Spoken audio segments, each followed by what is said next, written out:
Nossa, graças a Deus, se Deus quiser. Você sabe como utilizar essas expressões em português? Nesse vídeo eu vou te explicar. If you're a beginner, click on the first link in the description.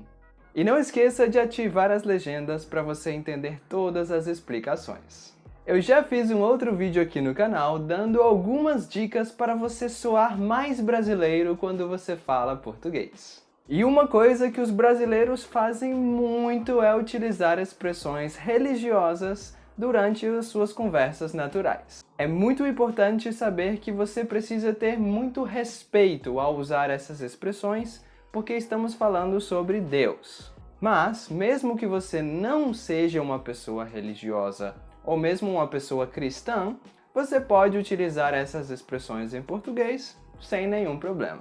Começando com a expressão nossa.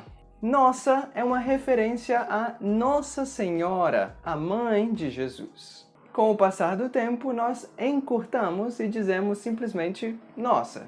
Algumas pessoas encurtam até mais e falam nó, ou então nu. Mas, de maneira geral, a maioria das pessoas fala nossa. Nossa pode ser utilizado para qualquer sentimento, qualquer emoção. Por exemplo, surpresa. Nossa!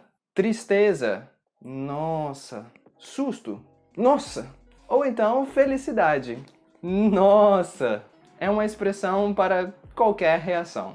E quando você fica muito surpreso, você também pode utilizar a expressão meu Deus. Meu Deus é muito semelhante a oh my God em inglês. E quando você vai falar sobre algo positivo, algo bom que aconteceu, você pode dizer graças a Deus. É uma forma de dizer obrigado, aquelas coisas boas que acontecem nas nossas vidas. E quando você tem uma expectativa para o futuro, que algo bom pode acontecer, utilizamos a expressão se Deus quiser. Se Deus quiser, você vai viajar para o Brasil em breve. Mas, se alguém fala sobre uma situação que você não quer que aconteça, ou seja, o oposto da situação anterior, você pode utilizar a expressão Deus me livre.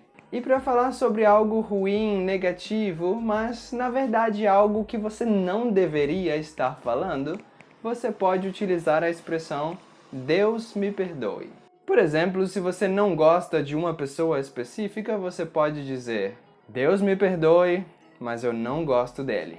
E por fim, quando uma pessoa fala coisas muito boas para você e você realmente deseja que todas aquelas coisas que vocês estão conversando aconteçam no futuro, você pode utilizar a expressão amém. O exemplo mais clássico é quando uma pessoa espirra. Uma pessoa vai falar saúde e a outra pessoa vai responder amém. Saúde. Amém. E por hoje é só, espero que esse vídeo tenha sido útil. Não esquece de clicar no like se você gostou e se inscreva no canal para você não perder os próximos vídeos. Aqui na tela eu vou deixar mais 2 vídeos para você continuar aprendendo português.